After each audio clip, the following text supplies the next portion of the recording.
Salut tout le monde, ici Will Harmony. Alors aujourd'hui, j'aimerais faire une vidéo différente de ce que je fais d'habitude, parce que d'habitude je parle d'Harmony, je parle de Dragon Ball, de Senseiya, des Simpsons, et je parle surtout de la société, dont je dénonce le racisme, les discriminations, le manque de respect, etc.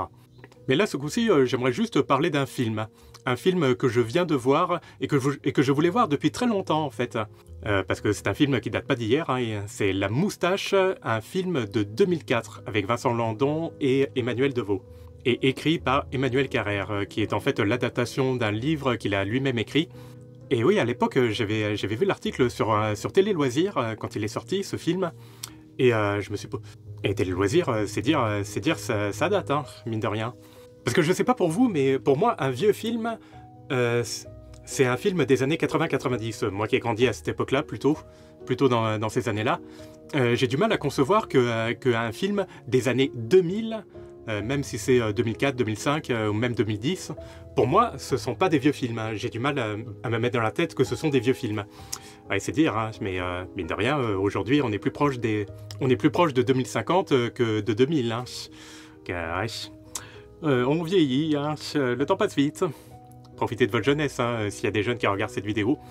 Mais bref, justement sur Télé Loisirs, le synopsis de ce film avait titillé ma curiosité. Je me suis dit, j'avais envie de le voir et j'ai jamais eu l'occasion de le voir. Jusqu'à hier, où j'ai eu l'occasion de le voir. Et donc, c'est une histoire qui paraît pourtant banale. C'est un type, un quadragénaire, hein, sûrement, qui doit avoir dans les 40-45 ans. Et qui est en couple, donc, qui est heureux, il a une moustache, et puis un jour, il décide de se raser la moustache, et il s'attend à ce que tout le monde lui fasse remarquer « Ah, tiens, tu t'es rasé la moustache », parce que, a priori, il a toujours été avec sa moustache, il a toujours eu une moustache, sa femme lui dit même au début Je me demandais, qu'est-ce que tu dirais si je me rasais la moustache? Je sais pas, je t'aime avec. Je te connais pas sans. Et pourtant, il décide de le faire, allez hop. Et personne ne lui fait la remarque que sa moustache a disparu. Il va après dîner avec des amis et personne ne lui... pas même sa femme. Et là, ça commence à l'angoisser. Il se dit, mais qu'est-ce qui se passe? Tout le monde me fait une blague ou quoi? Tout le monde délire? Pourquoi tu fais ça? Tu sais très bien que t'as jamais eu de moustache. Et moi, vraiment, à l'époque, quand j'avais lu ce synopsis, j'avais envie de savoir, mais qu'est-ce qui se passe? Qu'est-ce qui lui arrive à ce gars?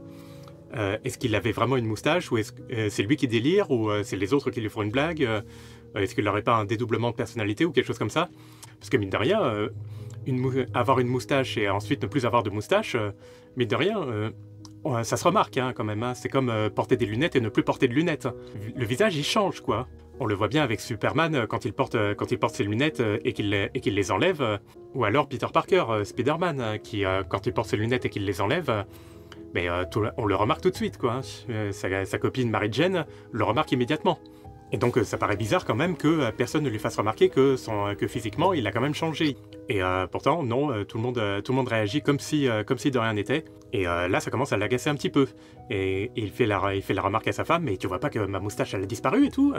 Et elle, ça lui fait peur. Elle se dit mais qu'est-ce qui t'arrive, t'as jamais eu de moustache?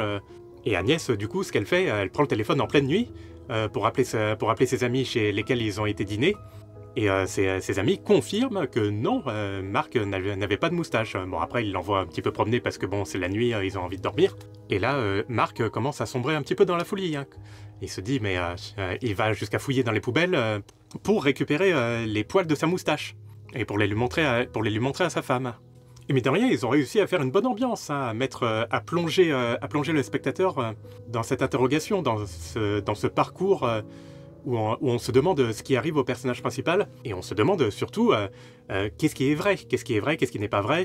Et Marc, après, il va fouiller dans les albums photos. Sur les photos, il y a une moustache. Et à un moment, alors qu'il va faire des photos d'identité, il y avait une jeune femme qui passait par là, qui était dans le photomaton, et il en profite pour lui demander... mais regardez mes photos d'identité, regardez les photos de ma carte d'identité. Est-ce que vous voyez une différence? Et la jeune femme, elle lui dit bah oui, là vous avez une moustache, là vous n'en avez pas. Vous êtes sûr que là je porte une moustache? Oui, sûr, absolument sûr. Et puis lui, il veut vraiment confirmation. Mais attendez, vous êtes bien sûr que j'ai une moustache, hein, c'est important et tout. Elle ratifie ce qu'il pense. Oui, vous avez bien une moustache là. Il espère que sa femme a jeté un coup d'œil à l'album photo, mais sa femme, surprise, lui annonce qu'il n'y a jamais eu d'album photo. Là, vraiment, on se demande qui est-ce qui délire. Là, on commence vraiment à comprendre que le gars est peut-être en train de délirer, mais pourquoi la jeune fille a dit qu'il avait bien une moustache sur sa carte d'identité? Donc Marc, du coup, il ne peut pas montrer l'album photo. Pourquoi il lui montre pas sa carte d'identité? Sa carte d'identité, il l'a toujours. Et son passeport aussi, parce que on va y revenir, mais il a un passeport aussi. Pareil, on voit qu'il y a sa photo de lui avec la moustache dessus. Pourquoi il la montre pas à sa femme? Là, il aura la preuve. Là, il a vraiment la preuve ultime que c'est pas lui qui est fou. Il entend sa femme parler avec son ami et qui parle de camisole de force, de le faire interner, etc.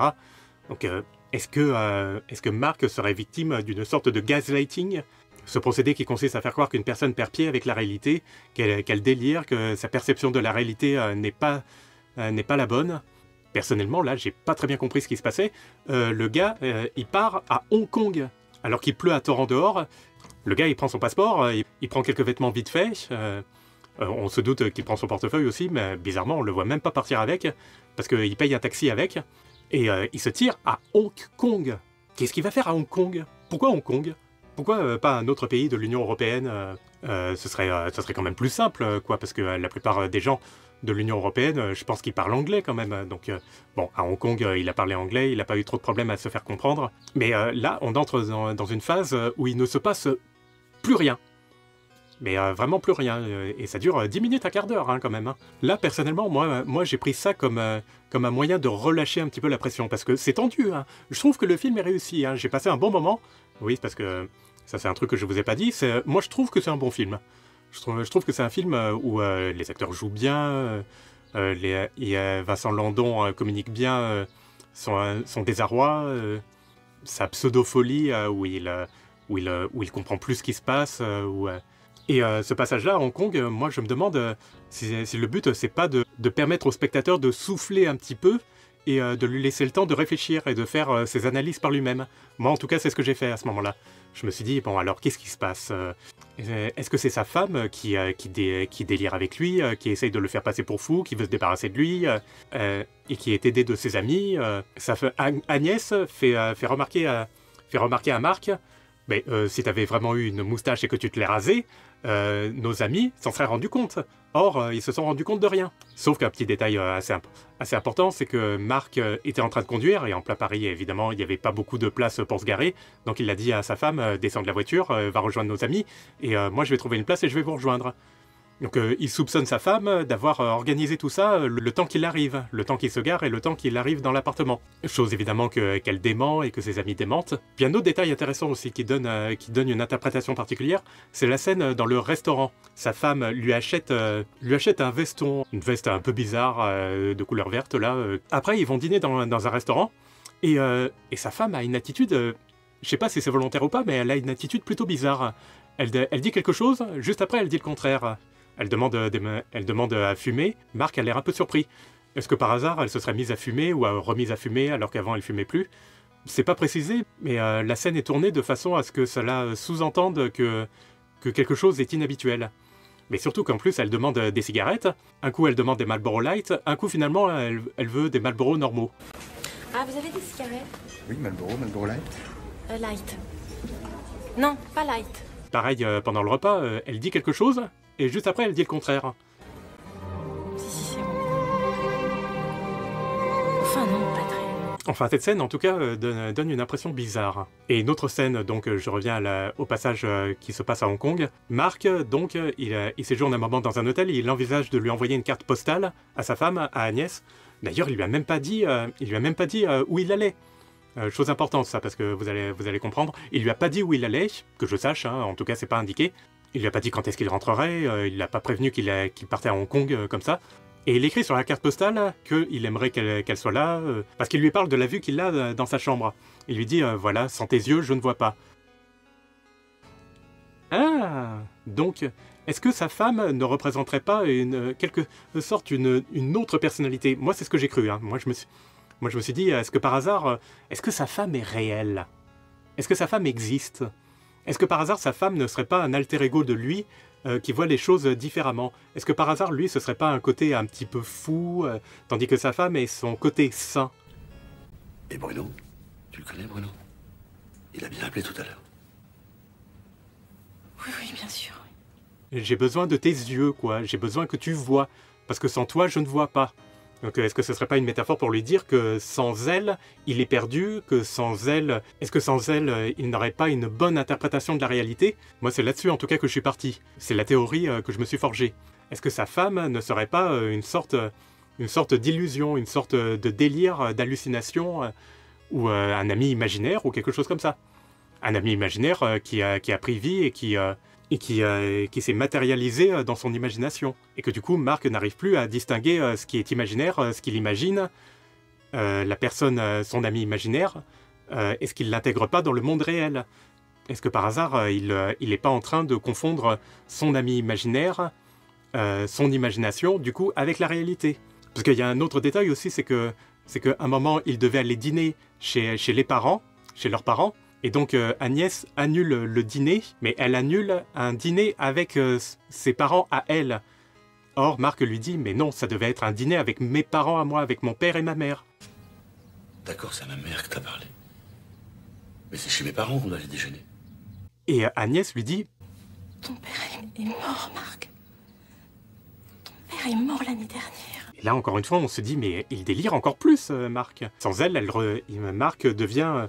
ne distingue plus ce qui est réel et ce qui n'est pas réel. Et qu'il a besoin éventuellement d'Agnès et de l'imaginer, d'imaginer Agnès, d'imaginer cette femme qui est peut-être imaginaire pour garder pied avec la réalité. Parce que sinon, sans elle, il devient complètement déconnecté. Et chose encore plus étonnante, sa femme la rejoint. Il retrouve sa femme dans sa chambre. Alors que il l'a pas dit à sa femme qui partait à Hong Kong. Sa femme ne lui a pas dit qu'il allait la rejoindre. Il a même jeté son téléphone dans l'eau. Pourquoi il a jeté son téléphone dans l'eau? Ça, j'ai pas compris. Donc comment sa femme a pu le rejoindre et comment a-t-elle su qu'il était là? De plus en plus, il y a de plus en plus de choses qui semblent sous-entendre que sa femme n'existe pas en réalité, que vraiment c'est une hallucination. Et surtout que sa femme ne se comporte plus du tout, ne se comporte pas non plus comme avant. Elle retrouve son veston, et que c'est la première fois qu'elle le voit, alors que c'est elle qui est censée l'avoir acheté. Sous-entendant encore une fois que Marc est en train de délirer, que la moitié de ce qu'on voit dans le film se passe dans sa tête. Et ça paraît encore plus pertinent quand les deux amis avec lesquels il a dîné au début du film le rejoignent. À Hong Kong, ils y sont toujours, hein, pourtant, ils sont toujours à Hong Kong là. Et ils dînent ensemble, comme si de rien n'était, et Marc a sa moustache à nouveau, et sa femme lui fait remarquer je t'ai jamais vu sans ta moustache. Tout à l'heure, quand tu t'es rasé, je me suis demandé si t'allais pas aussi te raser la moustache. J'aimerais bien un jour voir la tête que tu aurais. Enfin, quelle est l'explication de tout ça, du coup? Est-ce qu'on peut avoir des réponses à nos questions, même si moi j'ai fait mes propres déductions?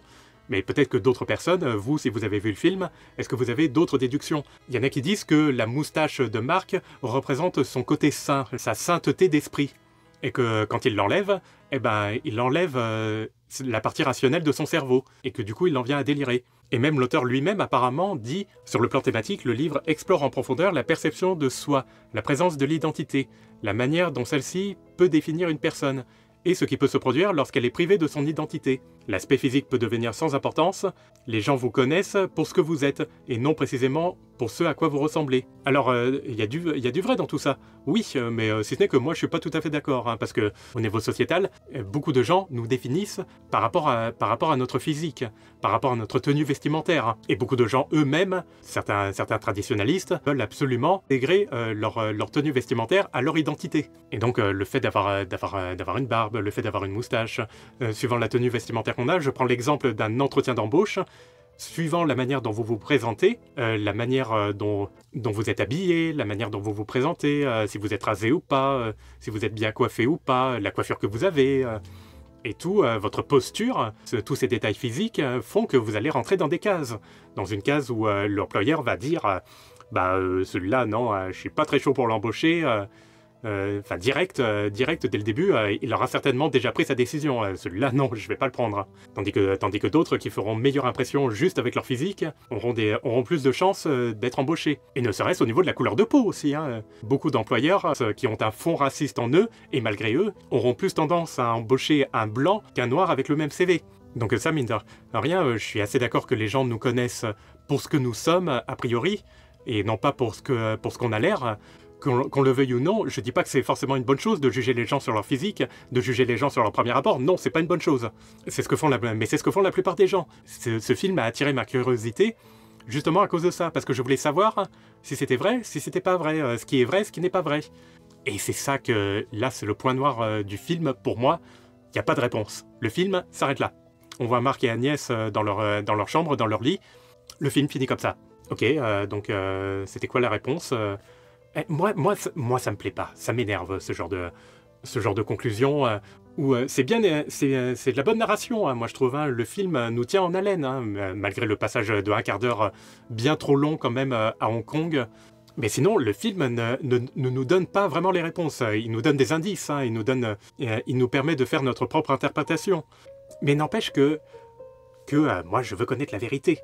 Moi, je voulais savoir. Dans un Cluedo, par exemple, on veut savoir qui est le meurtrier, qui est celui qui a planifié tout ça, qui est le coupable du meurtre. Et vraiment, quand ça finit par une fin ouverte, où on nous donne pas de réponse, juste des éléments comme ci comme ça. On sait pas comment les interpréter. Moi, je les ai interprétés à ma manière. Mais moi, je vois ça comme de l'escroquerie. Parce que le film se base en partie sur ces réponses-là. Sur qu'est-ce qui est vrai, qu'est-ce qui n'est pas vrai. Encore une fois, moi, je me suis dit...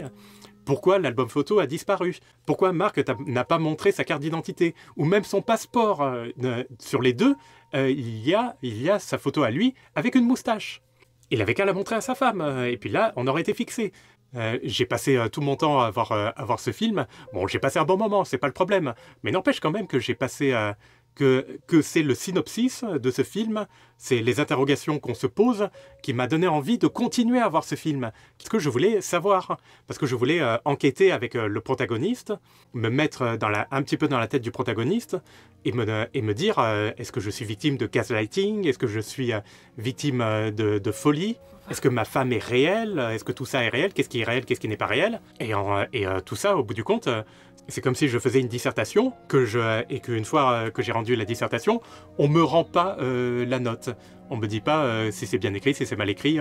Le prof ne perd ma dissertation, l'a jetée à la poubelle. Voilà, j'ai un petit peu la pression, même si j'ai passé un bon moment, j'ai un peu la pression d'avoir vu le film pour rien. Et moi, ça m'agace, ce genre de truc. Je trouve que c'est trop facile de mettre en scène des choses bizarres, qui paraissent inexplicables. Et là, on se dit, il va bien y avoir une explication.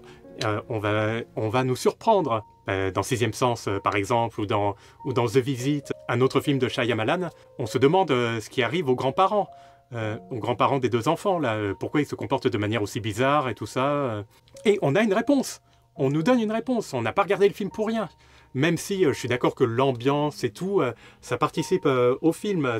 C'est pas pour ça que le film, c'est pas parce qu'on n'a pas les réponses à la fin que le film est mauvais. Mais moi j'aime pas qu'on fasse ça. C'est trop facile de mettre en scène des trucs difficilement explicables et de nous dire après, il n'y a pas d'explication, débrouillez-vous avec.